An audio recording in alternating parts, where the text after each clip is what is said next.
गृह मंत्री अमित शाह का विपक्ष पर हमला सामने आया है। अमित शाह ने खुद कहा है कि मैं हर सवाल का जवाब देने के लिए तैयार हूं, लेकिन विपक्ष सदन में चर्चा के लिए तैयार नहीं है। सरकार के पास छिपाने को कुछ भी नहीं है। कल दोपहर 3 बजे तक चर्चा देने के लिए मैं तैयार हूं। तो केंद्रीय गृह मंत्री अमित शाह की तरफ से कहा गया है, जिस तरीके से मानसून सत्र की शुरुआत हुई थी संसद में, दोनों ही सदनों में, चाहे राज्यसभा की बात कीजिए, लोकसभा की बात कीजिए, संसद में चर्चा नहीं हो पा रही है। विपक्ष की तरफ से भारी हंगामे की तस्वीरें आए दिन सामने आती है। उसी को लेकर केंद्रीय गृह मंत्री अमित शाह ने कहा है कि पहले तो विपक्ष ने कहा था कि चर्चा कर लीजिए, और जब चर्चा के लिए तैयार हुए तो उसके बाद विपक्ष खुद ही चर्चा नहीं करना चाहता। केंद्रीय गृह मंत्री अमित शाह द्वारा क्या कुछ कहा गया है, आपको सुनवाते हैं। संसद भवन के अंदर विपक्ष संसद को चलने ही नहीं दे रहा है, दोनों गृहों में, तो कोई जाकर क्या करेगा।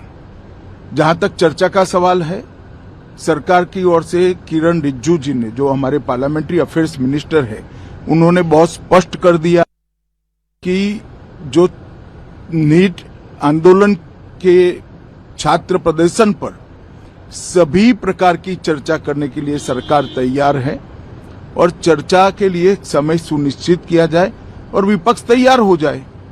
पहले तो ये यही मांग कर रहे थे, हमने हाँ बोल दिया।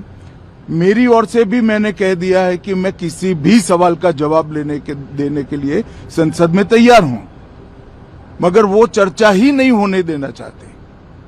अब जनता तय करे कौन भाग रहा है।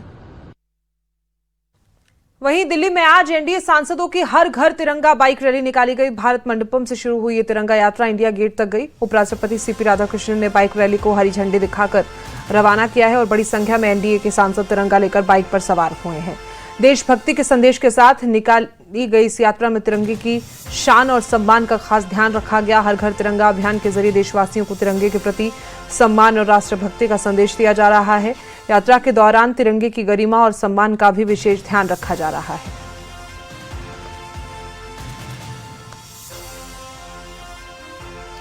वहीं देश में हर घर तिरंगा अभियान जोरों से चल रहा है। इसी बीच दिल्ली के कर्तव्य पथ पर भव्य तिरंगा यात्रा निकाली गई, जिसमें मुख्यमंत्री रेखा गुप्ता, बीजेपी राष्ट्रीय अध्यक्ष नितिन नवीन भी शामिल हुए हैं। यात्रा के जरिए लोगों को देशभक्ति के प्रति जागरूक किया गया, साथ ही लोगों से घरों में झंडा लगाने की अपील की गई है।